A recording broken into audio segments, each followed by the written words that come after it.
G'day, this is Captainoob back in Best Fallout, and here we are with the Red Glare. Now this weapon is a DLC weapon, comes from Lonesome Road. You do actually acquire this thing during the questline of this, so it's not too hard to obtain. Now this thing right here is basically, well, it's a heavy weapon for starters, and it is basically a hybrid between a machine gun and a rocket launcher, as it's got 13 mini rockets in its magazine. So yeah, you can lay down a lot of suppressive fire at range with this. It does come with a scope too, that's similar to the hollow rifle and I believe the laser rifle scopes there. And as you can tell, it's got a little bit of a red tinge to it. This thing is called Red Glare, so that makes sense. There's also a little bit of greebling on the side there, which looks actually really cool. But anyways, getting into the mods of these things, which are actually kind of expensive, but we'll get into those now. That's the wrong weapon. Yeah, so we've got Alpha Strike, which increases our projectile speed by 100%, which is really good because we want our projectiles to be moving as fast as possible. We've also got some upgrades to the rate of fire, but the scope I feel like I didn't need. That extra zoom is probably going to be a little bit too much. As you can tell, when I do zoom over here, we're getting plenty of zoom from that. So yeah, we're going to leave that alone. And last but not least, you can actually change the rounds in this thing. So if we've got a small amount of HE rockets with us, we'll go ahead and check these out against this Deathclaw. We'll go ahead and look at that weapon card again. So 753 DPS and 146 damage there. So this thing should absolutely tear through the Deathclaws, provided their damage threshold doesn't exceed the power of this gun. Or this launcher, I should say, which it shouldn't. Okay, going into third person here. Oh my god, this thing's good. I've never spec'd into, oh bugger off Deathclaw. I've never spec'd into explosives like this in Fallout.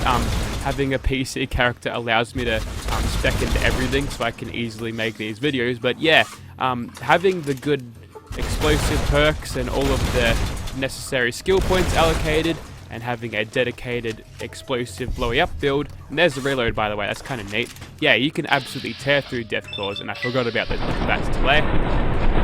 Okay, now I can't see anything. I think I might have died. No, we didn't. We're good. There's just a lot of screen effects when it comes to this weapon. Okay, so the Deathclaws are all piled in towards each other. Now, I'm not liking the screen shake that I get with this thing, but it looks like whilst the reticule is dancing around a little bit, we shouldn't have a terrible time keeping our rounds on target.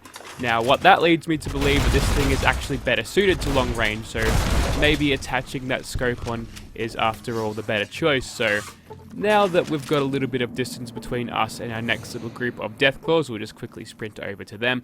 We'll see if we can bomb them from range a little bit, and that'll probably be a little bit more effective since we won't get all of that goddamn screen shake.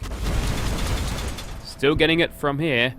These high velocity rockets don't mess around, but that Deathclaw was totally pulverized by that. We'll get a quick reload off as we're sprinting down. That's some good coordination there. I've also got the FOV a little bit up because this thing likes to take up a lot of your screen. Not as unfairly as the Institute rifle does in Fallout 4, but nonetheless, it's a little bit of a block on your vision. Oh, where do you think you're going? Okay, so the rate of fire bonus on this thing is absolutely crippling to these Deathclaws. I'm going to quickly get up on this vantage point here, so we can just cheese the rest of these Deathclaws whilst they can't reach us. Okay, if you'd like to all gather in one place, that would be very, very good. This is where the Red Glare shines. As you can tell, I'm able to get so much damage on so many enemies and, you know, with so many projectiles. So it's definitely good for crowd control. I was looking for something a little bit more dramatic than crowd control, but words definitely fail me there. Looks like this thing does actually throw and ragdoll enemies around, which I didn't expect when I first got this thing up and loaded. You also get incendiary rockets. We might as well burn these Deathclaws to add insult to injury. Or, okay, so it looks like without the heavy or the high explosive rockets, we're not getting that terrible screen shake, so we're good to just snipe away at these Deathclaws here. Okay, so definitely if you're going for high explosive rockets, I would not recommend the scope, but anything a little bit less intense on the screen shake, then yeah, go ahead and do that. Actually, we're getting that screen shake again, so maybe it's not as bad. Also, we're just throwing these Deathclaws around. Red Glare, I'm sorry for ever doubting you, you're badass. See, I had it all in my head that, we'll quickly get some more rockets in, by the way. Yeah, I had it all in my head that after a certain time, all of the, you know, Fallout, or all of the Fallout heavy weapons just got shit after a certain time, and I thought that time was, you know, when Lonesome Road was released, because the red glare is bad, and every other Fallout weapon after that. I mean, look at all the heavy weapons in Fallout 4 being shit. Yeah, every weapon of the heavy variety after that was terrible, but it looks like the curse is in Fallout 4 in itself, and New Vegas definitely isn't touched by this. Oi, you're not getting away from this red glare. Okay, their damage threshold is resisting some of the damage, but as you can tell with all of the limbs crippling too, they're not even able to get away. Is that a level up? I didn't ask for this. We're still in caution, so as soon as that level up pops up, we know that we've cleared out all the death claws, so for whatever reason there's... Nope, I think we're done. Oh, okay. We're done with the leveling up, and yeah, not sure what was detecting us. I might have been these death claws that are stuck in the rocks here, so yeah, we might have to put those out of our misery. I'm going to try to control this thing's massive screen shake just by aiming... Ooh, we'll pick up that Brock flower. No, we won't.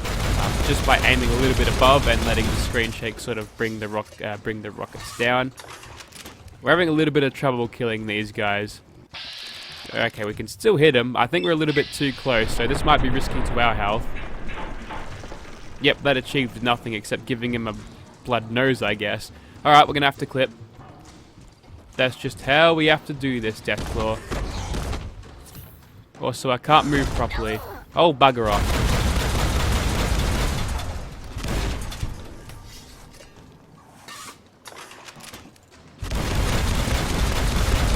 Okay, 2 glitchy Deathclaws dead. I think we're alright to turn that no clip off, and we are definitely done with Deathclaw Promontory here. So very, very impressed with the red glare so far. We'll move on to something else. Okay, time to fight the strongest variant of giant red scorpion in the game. That's him over there. We can't bat him to find out what his health is or what his level is. Probably can't find out his level, but anyways, let's get started on shooting some heavy rockets at him, or high explosive rockets. We got a critical strike there. I probably should have opened that up with a little bit of sneaking, but we're not in danger yet, so we're free to just keep on shooting him. Now, when you do fight him in the Old World Blues DLC, you're in a very enclosed space, so this is probably cheating a little bit simply because we're way beyond his means of actually finding us. So we'll move up a little bit. I'm actually curious to see how much damage we've done. Not that much, mind. Okay, so it doesn't look like we're going too well against old mate giant red scorpion or robo scorpion here. We'll go behind these houses for a little bit of cover. Yes, that's radioactive is going to be very deadly to us, and if it actually hits us, it's even worse. Ah yes, we've got the atomic perk though, so that'll increase our strength a little bit, I think. And yep, looks like we managed to hit the fence there for those last couple of rockets. Alright, let's see how this thing does in that. So we don't have a great chance to hit. We'll just go for the torso. Or, yeah, we'll go for the torso and see how we do. We've got a little bit of concentrated fire, so if we get lucky, we might actually hit him. I think the giant robo scorpion is big enough to actually hit him every time anyway. Now, what we really need here is a good armor-piercing weapon, because his death ray there is going to out-damage our red glare simply because we can't get past his damage threshold as indicated by that shield that pops up. I'm going to see if we can do any better with the incendiary. Even though we're fighting a robot, hopefully that damage over time will... Nah, it's minimal. It's not really doing anything. But maybe I could stack it. We'll see. It does a nice fiery effect though, that's really nice. Man, I'm going to have to take some right away soon. This is getting ridiculous. Okay, we'll go for his stinger. I think that's his sort of weak spot. So we'll go there.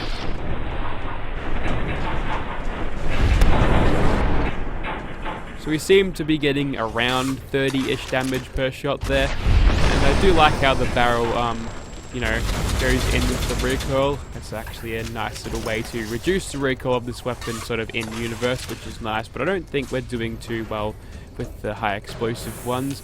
Can we do better with the regular rockets? We shall see. We're probably still going to get that damage indicator of not punching to his armor, so yeah. I'd say we're better off just going with the high explosives until we're done here.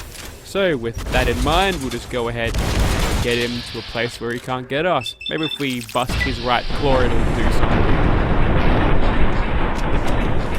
Well, there's a lot of screen shake going on in the middle of that, which is good, but I thought we'd blown it off for a second, but that's just the meshes glitching there. We've got a little bit of help from the auto-inject stim packs, but I think radiation is going to be a problem in a second, so we ought to make sure we can't get hit by his stinger there, and I don't think we can here, so if we could just peek up and launch a few rockets at him. Can't cancel that in this game, so that kind of sucks, but we'll move on. Okay. So 1500 damage left. I probably should have gone for a weaker variant, but if you want to take on this dude in Lonesome Road anyway, you probably not Lonesome Road, Oddworld Blues, you probably want something heavy hitting like a Fat Man that does a ton of damage to one target rather than having a little bit more of a crowd control weapon. See, this thing would be more effective against the tunnelers than it would be effective against a giant boss like this. So probably not the best weapon for it, but as you can tell, we're getting through him at a reasonably fast pace. I mean, I'd like this rather than any other conventional weapon that you'd find in the game. Oh my god, this radiation is getting critical. Okay, I'm gonna try and move to some better cover here because I don't have faith in that rock, to be honest. He's gonna follow, isn't he? No, I think he's stuck on that roof, which is unfortunate for him, which means we can get ourselves some good cover behind this rubble, perhaps. Yes, that works. Okay, just need to find that perfect spot where he can't exactly hit us. We might be too far out of range at this point. Yep, we're back into caution, so yeah, must have exceedingly bad vision for what it is. Back into danger now, though. Under that 1000 health, boys. We're almost finished with this bastard. Okay, we'll go for some more body shots. For some reason, the body is actually in good condition, despite its concentrating lots of rockets over there. This is probably not the most cost-effective solution to having, to defeating the Robo Scorpion either, because these rockets are a little bit expensive, and we're going through a ton of them just trying to get his health down, which is, not ideal, and also that was a waste there. Okay, time to take some rad away. I think this is getting a little bit out of hand. Okay, none on the rad counter now, and we've also popped some Rad-X because I probably should have done that earlier. Never mind. Okay, so we're almost done at this point. We could probably take it a little bit more aggressive and up in his face for that glorious kill, and we'll just jump around a bit as we're reloading because we're somehow coordinated enough to do that, and we'll launch some shots into his body, and that'll probably be it for Mr. Giant Red Robo Scorpion there. He's got 1 HP left, and now he's got -60. He's about to die. He explodes like a car. And that is it for Mr. Rad... I keep saying Rad Scorpion, it's force of habit, but Robo Scorpion. So yeah, tough bastard. He did have... What did he have on him? He's got only the one little ring there. I would expect him to drop, the try one of those, the 3 variant of the rings, because he's a high tier anyway. But there you go. That was Red Glare, showing a little bit of its weakness there. Not too good against that one stronger target, but good, very, very good in crowd control situations. See, if you were using this weapon and had a high explosive, heavy weapons build, then you'd probably have a Fat Man on you. Anyway, I think Esther can be purchased right now in my game from that little Protectron down there. So yeah, maybe that's worth grabbing for a boss like that. But there's other ways to defeat that thing in Oddworld Blues anyway. But Red Glare, certainly not the best sort of attacking weapon for it. So there's a war going on right there. I'm going to ignore it and do my outro. So you already know how to get this weapon. It's through the quest line of Lonesome Road, so it's a pretty easy find. But yeah, finding the ammo is a little bit more on the tricky side, so be sure to just pick up everything you find. I suggest you just pick up all the marksman armor, weapons, and then trade them in for the rockets as you go along. You should end up with a ton at the end of the DLC too. Thank you for watching, guys.